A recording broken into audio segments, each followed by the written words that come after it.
Hello guys, welcome back to my YouTube channel. അപ്പം ഞാൻ ഇന്ന് പറയാൻ പോണത് ഈ പുതിയതായിട്ട് നഴ്സിംഗ് ലൈഫിലോട്ട് കയറിയ ആൾക്കാർ അറിഞ്ഞിരിക്കേണ്ട കുറച്ച് സാധനങ്ങളെ പറ്റിയാണ്. ഞാൻ നേഴ്സായിട്ട് ഒരു നഴ്സിംഗ് പ്രൊഫഷൻ എടുക്കാൻ വേണ്ടി പോയപ്പം എന്നോട് അധികം ആരും പറഞ്ഞു തരാത്ത കുറച്ച് സാധനങ്ങളുണ്ട്. ഈ നഴ്സിംഗ് എന്ന് പറയുമ്പം അതിന് പോസിറ്റീവ്സും ഉണ്ട്, നെഗറ്റീവ്സും ഉണ്ട്. അപ്പം അതിനകത്ത് മെയിൻ ആയിട്ടുള്ള കുറച്ച് പോസിറ്റീവ്സും കുറച്ച് നെഗറ്റീവ്സും ഞാൻ നിങ്ങൾക്ക് പറഞ്ഞുതരാം. നമുക്ക് ആദ്യം നെഗറ്റീവിൽ നിന്ന് തന്നെ തുടങ്ങാം. അപ്പം ആദ്യത്തെ ഒരു നെഗറ്റീവ് സൈഡ് എന്ന് പറഞ്ഞാൽ, നമ്മൾ ഈ നഴ്സിംഗ് എന്ന് പറഞ്ഞ് വിചാരിക്കുമ്പോൾ നമ്മൾ കയറി ചെല്ലുന്നത് മരുന്ന് കൊടുക്കാനും അല്ലെങ്കിൽ പേഷ്യൻ്റ് കെയർ ഇങ്ങനത്തെ കുറച്ച് കാര്യം. എൻ്റെ കോൺസെപ്റ്റിൽ നഴ്സിംഗ് എന്ന് പറഞ്ഞിട്ടുണ്ടെങ്കിൽ ഇഞ്ചക്ഷൻ കൊടുക്കുക, മരുന്ന് കൊടുക്കുക, സുഖമല്ലേ ചോദിക്കുക, ഇതൊക്കെയായിരുന്നു നഴ്സിംഗ്. അവിടെ ചെന്നപ്പോഴാണ് എനിക്കൊരു കാര്യം മനസ്സിലായത്. നമ്മൾ A to Z എല്ലാ കാര്യങ്ങളും നമ്മളവിടെ ചെയ്യേണ്ടി വരും. നമ്മൾ പേഷ്യൻസിനെ ഡയപ്പർ മാറ്റേണ്ട വരും, പിന്നെ എന്താണ് നമുക്ക് പേഷ്യൻസിനെ ബാക്ക് കെയർ കൊടുക്കേണ്ട വരും. ഇതൊക്കെ ചെയ്താലും പേഷ്യൻസിനെ ബൈസ്റ്റാൻഡേഴ്സിനെയും കയ്യിൽ നിന്ന് ഒരു ഉളുപ്പുമില്ല നമ്മൾ നിന്ന് തെറി വാങ്ങിക്കേണ്ടേ വരും. അതായത് നമുക്ക് കംപ്ലൈൻറ്റ് പറയാനോ നമുക്ക് ചെന്ന് പറയാനോ പറ്റത്തില്ല, കാരണം അത് നമ്മുടെ പ്രൊഫഷൻ്റെ ഭാഗമാണ്. പിന്നെ എന്ന് പറഞ്ഞിട്ടുണ്ടെങ്കിൽ ഇരിക്കുക, നമുക്ക് ഈ ജോലി എന്നൊക്കെ പറയുമ്പോൾ ഇരുന്ന് ചെയ്യുക അങ്ങനെയൊക്കെ നമ്മൾ വിചാരിക്കും. പക്ഷെ നമുക്ക് നഴ്സിംഗ് ലൈഫിൽ അങ്ങനെ ഇരിക്കാൻ വളരെ കുറവാണ്. നമുക്ക് എപ്പോഴും നമുക്ക് പണിയാണ്. നമ്മൾ രാവിലെ തൊട്ടുള്ള ഒരു 8 തൊട്ട് വൈകിട്ടത്തെ ഷിഫ്റ്റ് വരെ ആണെങ്കിൽ നമുക്ക് ഫുൾ ടൈം നമുക്ക് പണിയാണ്. നമുക്ക് ഇരിക്കാൻ വളരെ കുറച്ച് സമയം മാത്രമേ കാണത്തുള്ളൂ. ഫ്രീ ആയിട്ട് ഇരിക്കുക അല്ലെങ്കിൽ കൊളീഗ്സിനോട് സംസാരിക്കുക, ഇതൊന്നും നമ്മളെ നഴ്സിംഗ് ലൈഫിൽ പറഞ്ഞിട്ടുള്ളതേ അല്ല. നമുക്കങ്ങനെ ഇരിക്കാനും നിൽക്കാനൊന്നും പറ്റത്തില്ല.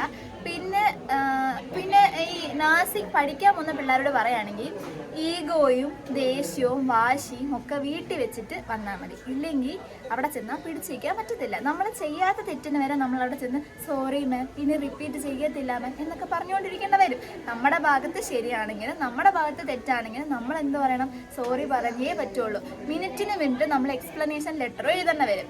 പിന്നെ ഇപ്പം നഴ്സിംഗ് പഠിക്കാൻ പോകുമ്പോൾ ഒരു ബണ്ടിൽ ഓഫ് A4 സൈസ് പേപ്പറും, ഒരു ബണ്ടിലല്ല കുറേ എവിടെന്നെങ്കിലും ലാഭത്തിൽ കിട്ടുവാണെങ്കിൽ വാങ്ങിച്ച് വെച്ചിട്ട് പോകുന്നതായിരിക്കും നല്ലത്. കാരണം മിനിറ്റിന് നമ്മൾ എക്സ്പ്ലനേഷൻ ലെറ്റർ എഴുതേണ്ട വരും. ഇരിക്കണമെങ്കിലും നിൽക്കണമെങ്കിലും ബാത്റൂമിൽ പോകണമെങ്കിൽ വരെ നമ്മൾ റിക്വസ്റ്റ് ലെറ്റർ എഴുതി കൊടുക്കേണ്ട വരും. അത് പോരാത്തതിന് കുറേ റിക്വയർമെൻറ്റും ഉണ്ട്.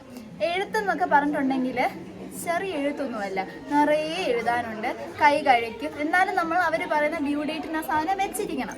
ഇതൊക്കെയാണ് നഴ്സിങ്ങിന് കയറി പോകുന്നതിന് മുന്നേ. ഞാനതൊന്നും അറിഞ്ഞിട്ടില്ലായിരുന്നു, എനിക്കിതൊന്നും പറഞ്ഞു തരാനും ആരും ഇല്ലായിരുന്നു.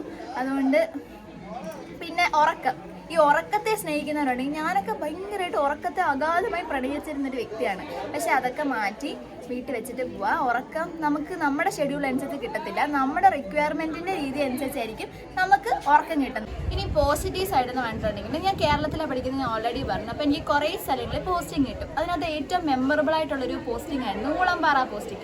എന്ന് പറഞ്ഞിട്ടുണ്ടെങ്കിൽ, നമുക്ക് ഊളംപാറ എന്ന് പറയുമ്പോൾ എന്താണ്, പണ്ടോട്ടേ കളിയാക്കുക ഒരു സ്ഥലം, അല്ലെങ്കിൽ നമ്മൾ ചിരിക്കുക ഒരു സ്ഥലം. പക്ഷെ അതിനകത്തൊരു കയറി കഴിയുമ്പം നമുക്ക് കിട്ടുന്ന എക്സ്പീരിയൻസ് എന്ന് പറഞ്ഞാൽ ഒരു ഭയങ്കര ഡിഫറെൻ്റ് ആണ്. നമുക്ക് കുറേ കാര്യങ്ങൾ പഠിക്കാൻ പറ്റും, കുറേ മനുഷ്യരെ നമ്മൾ അടുത്ത് കാണും, കുറേ പേരുടെ ജീവിതം നമുക്ക് അടുത്ത് നിന്ന് കണ്ടുപഠിക്കാൻ പറ്റും. അതിനകത്ത് ഏറ്റവും വലിയൊരു കാര്യം എനിക്ക് മനസ്സിലായത്, നമ്മുടെ ജീവിതത്തിൽ എടുക്കുന്ന ഒരു തെറ്റായ ഡിസിഷൻ നമ്മുടെ ലൈഫിനെ മൊത്തത്തിൽ എങ്ങനെ മാറ്റും എന്നുള്ള കാര്യം നമുക്ക് അതിനകത്ത് കയറുമ്പോൾ മനസ്സിലാവും. കാരണം ഓരോരുത്തരുടെയും കഥകൾ വേറെ കഥകളാണ്. അപ്പോൾ അതിൽ നിന്നൊക്കെ നമുക്ക് പഠിക്കാൻ എന്തെങ്കിലുമൊക്കെ കാണും.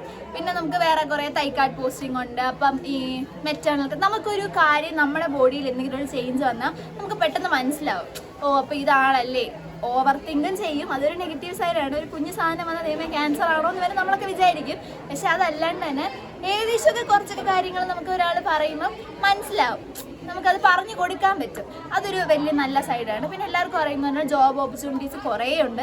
ഏതൊക്കെ ഫീൽഡ് താഴ്ന്നാലും മെഡിക്കൽ ഫീൽഡ് ഒരിക്കലും താഴുമെന്ന് എനിക്ക് തോന്നുന്നില്ല. അതിൻ്റെ ഓപ്പർച്യൂണിറ്റീസ് എപ്പോഴും വലുത് തന്നെ ആയിരിക്കും. അപ്പോൾ നമുക്ക് എവിടെ വേണോ പോവാം, ഏത് രാജ്യത്ത് വേണോ നമുക്ക് ഇഷ്ടമുള്ള ഒരു കൺട്രി ചൂസ് ചെയ്ത് നമുക്ക് പോവാം. നമുക്ക് MSc നഴ്സിംഗ് എടുക്കാനാണെങ്കിൽ ഈ ഒരു നഴ്സിംഗ് ഫീൽഡിൽ തന്നെ നിൽക്കേണ്ട, നമുക്ക് ടീച്ചിങ് ഫീൽഡിലേക്ക് കയറാം.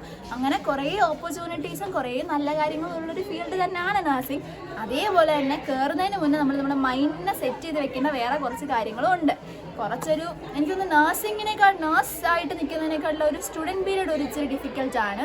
അതൊന്ന് സർവൈവ് ചെയ്താൽ കുറച്ചൊക്കെ നമുക്ക് ഈസി ആയിട്ട് പോവാം. പിന്നെ ഞാൻ പറഞ്ഞിട്ട് 5 കാര്യങ്ങൾ മനസ്സിൽ വയ്ക്കുക നഴ്സിങ്ങിന് കയറുന്നതിന് മുന്നേ. ഒന്ന്, എപ്പോഴും നമ്മുടെ തെറ്റാണോ തെറ്റല്ലേ സോറി പറയുക, പ്ലീസ് മാം പറയുക, താങ്ക് യു മാം പറയുക, ഇനി റിപ്പീറ്റ് ചെയ്യത്തില്ല മാം പറയുക, 1 more ചാൻസ് മാം പറയുക. ഇത്രയും പറഞ്ഞാൽ ഏകദേശം കുഴപ്പമൊന്നും ഇല്ലാതെ നഴ്സിംഗ് വലിയ വെറുപ്പിക്കാതെ നമുക്ക് പോവാം. പിന്നെ വെറുപ്പിക്കരുത്, മാംസിനെ വെറുപ്പിക്കുകയേ ചെയ്യരുത്. അവർ പറയുന്ന അനുസരിച്ച് മര്യാദയ്ക്കൊക്കെ നിന്നാൽ സ്മൂത്തായിട്ടൊക്കെ നമുക്ക് പഠിച്ചിറങ്ങാം. അപ്പോൾ ഇതൊക്കെയാണ് പുതിയതായിട്ട് നഴ്സിങ്ങിന് കയറുന്നവരോടുള്ള എൻ്റെ ഒരു ടിപ്പ്.